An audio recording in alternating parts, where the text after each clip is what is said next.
Hi, Mayor. Good morning, Joe. How are you today? Doing well. Haven't stepped out yet, but it looks like it's chilly out there. I was just going to say, cold enough for you? Well, it is January. I suppose it's what we should expect. Yes, looks, at least right now, like we're going to miss the major storm this weekend, so that's good news, Yeah, too. that's a good thing. We'll take that for sure. Shoo! Wiping Yeah. sweat off our brow, yes. First time we've talked here on this program this year, so Happy New Year. Happy New Year, to everybody. Yes, indeed. But not the first time you and I have sat down this year, so it was great to see you on a different program back on Friday. Thank you for that. No, it was enjoyable. It was, as we've talked about, we talk on the phone weekly, but to get to see you in person, what a treat that was, Joe. For me as well. We'll have to do it more often. Sounds good.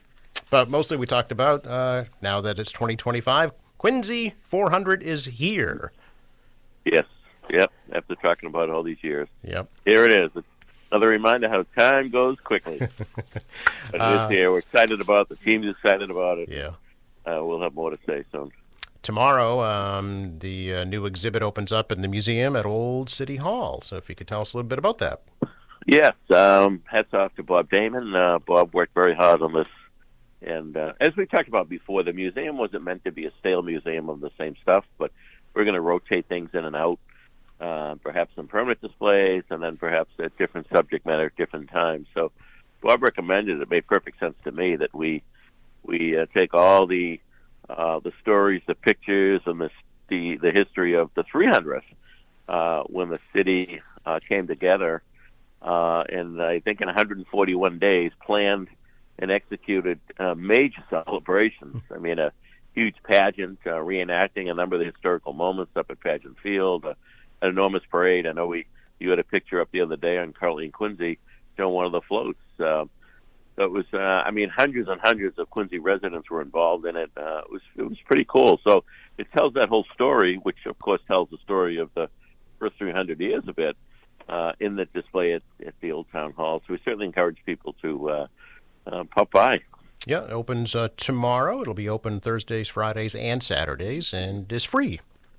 That's correct. So will that stay up for the whole year, Mayor, for Quincy 400? I don't know. We haven't really talked about that, but I don't see any reason to move it out quickly. Sure. It is going to be a year celebration, and that tells the story of the 300th celebration. That's when we got the granite ball. The anniversary of the 300th, the Granite Manufacturers Association gave the granite ball to the city of Quincy in honor of the 300 years. So some cool stuff went on that time. Oh, I wonder what gifts will be coming for the 400th anniversary this year. Oh, I'm going to wait by the phone. So and back 100 years ago, it was kind of it was a week-long event, but this is you envision more of a year-long series of events, right? A series of events, yeah. I mean, we'll do the parade as we've talked about on June 14th, which will not have 100 floats like that one did, more than 100, but it'll be certainly a much bigger, longer parade than normal for Flag Day to celebrate the 400th. As we talked about, we're going to have lectures, symposiums, major entertainment events. Anything we normally do will be beefed up some. All those events at the Hancock Adams Common, the Truck Festival, Symphony. I mean, there's all kinds of cool things planned. It's still trying to nail down. We've got a couple of authors that are going to come out and lecture.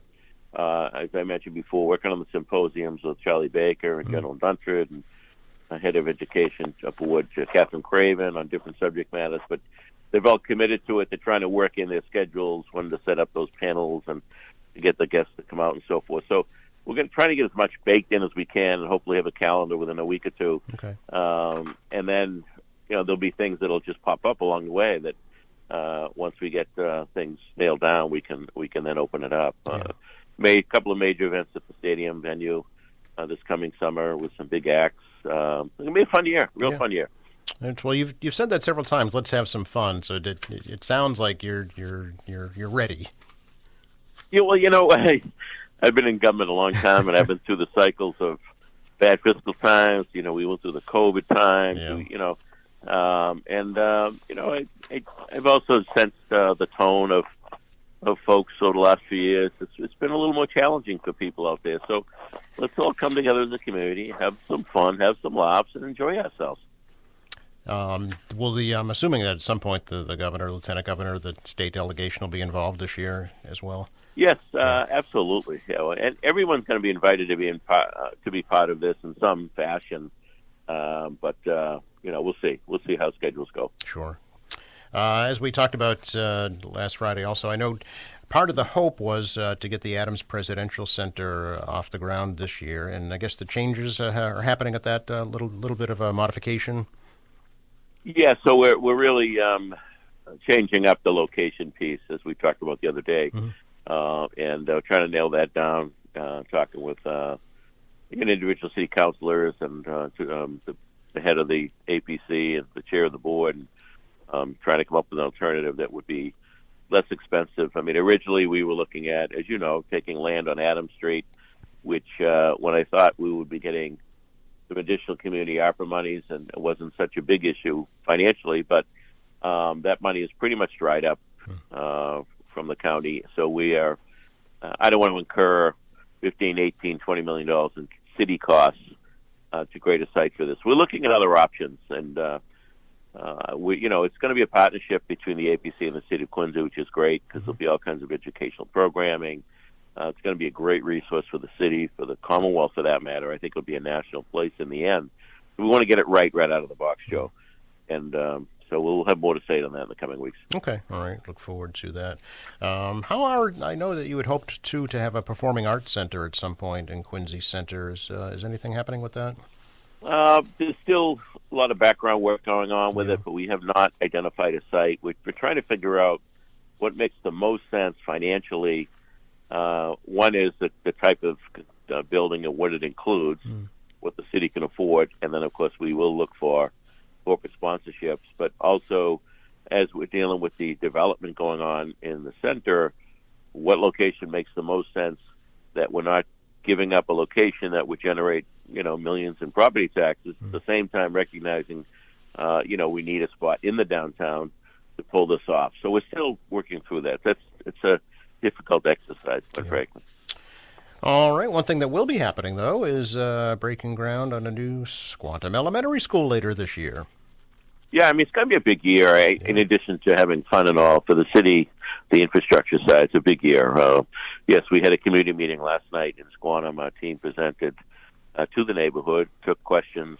It's a little bit more complicated than a typical school project because there are some other issues we're dealing with around it. There's some drainage issues in the neighborhood, and we certainly want to fix that as we're dealing with the school. We're going to be widening some roads, some underground utilities. There were drop-off issues. When these schools were built way back when, Joe, they weren't built to handle the traffic and drop-off. Everybody walked back then, uphill both ways. But we want to deal with that. It's a real issue now. So, looking at widening Huckins Road, Winslow Road, Mayflower Road right next off of Huckins, which leads into the back of the school, which is a paper street called Winslow, and come up with a real good plan to make sure that drop-off is safe for people in the morning, and the congestion is a little easier in and around the school. So, I mean, there's some old schools that are where they are, like a Parker or Wallaston School. Not much you can do about it, but when you deal with a new school, if you can address some of those traffic challenges, we should, and that's what we're doing. So it's going to be a little hectic out there, and that was the message last night to the public. It's going to be a little hectic, a little confusing. Asking everyone to be patient, take your time, read the updates on a constant basis, how they'll rotate, because we're working on gas mains, putting water, we replace water mains, we're putting in electric underground, going to be moving curb lines. So there'll be constant updates put out by the school and the city on what's happening this week. So we ask people to, pay attention to that schedule, and it certainly will make things less confusing. But Commissioner Hines stated last night that he thinks the next 6 months are going to be the worst of the project as far as confusion and disruption in the public ways. Once that aspect is done, then it's all restricted on the site. Part of the building coming down, the temporary classrooms going up, et cetera, et cetera. So, we have a great team, and we'll be notifying on a regular basis so people have the information they need. Yep, there's a website set up specifically, thesquantumschool.com. So a great place to go and get updated information. Yeah, exactly. Yep. Cool. Not everyone's going to be perfect. At the end of the day, it's going to be a beautiful new facility. etc. So there will be disruption. I mean, people have to understand that, and the field, part of the field's going to be out of action because we're going to put temporary classrooms in. Yeah. So there will be disruption, and the gym program, with the gym going to be gone, that's going to be an issue. Yeah.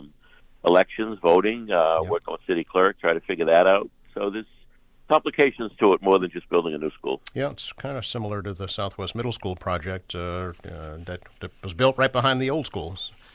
Indeed, Yeah. that really worked out very well. Yes. Really did. Sure. Yeah. Very good.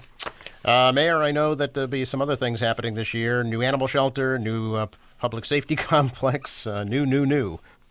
Yeah, Furnace Brook Golf Club. The clubhouse is going to be opening up, Yep. so we're planning on open houses when we know. But it should be late February for both the animal shelter or animal care facility, whatever the technical name is going to be, because it's not just a shelter anymore. It's going to be a whole different setup. Shelter will be part of it, but there'll be other aspects of it. The canine units from the police department will work out of there. So that's coming along really nicely. The Furnace Brook, I mean, we've been under construction there for a year and a half. The clubhouse is near completion. So we're looking at probably February for both of those Oh, okay. facilities to be have at least open houses. And then, of course, we're looking at October for the new public safety headquarters. Those that drive by can see the incredible progress on that for sure. Amazing. Such a visible location. Yeah, to watch that arise and really tower over the old station, it's amazing. Pretty impressive. Yeah, I mean, part of that is it's a bigger facility, but it's also coming out of the ground at a much higher level because of the floodplain issues. Ah, yes. The old police station basement flooded on a regular basis. Yes. So that's part of it. Any update on the ENC property? Nothing further. Nope. Okay.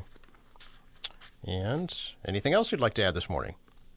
I hope at some point in the near future to do an update on the MBTA. I think that the MBTA has been very visible about what's been going on, particularly at General Manager Philip Ang, and so all those slow zones have been eliminated for the most part throughout the whole district. Huge improvement on the red line. I've talked to people that use the red line.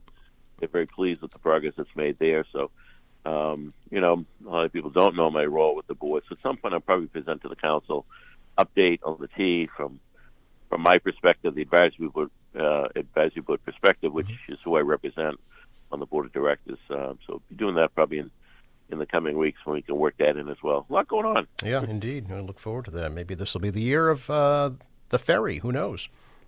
Yeah, you never know. Never know. I mean, the T's taking it seriously. We have a person Yep. in charge of just that, water transportation in the agency. So that was a good sign. Indeed. We'll stay inside on the ferry today, though. And, no argument there. Thank you so much, Mayor. Thanks, Joe. Enjoy the day. Yeah, you too. Bye-bye.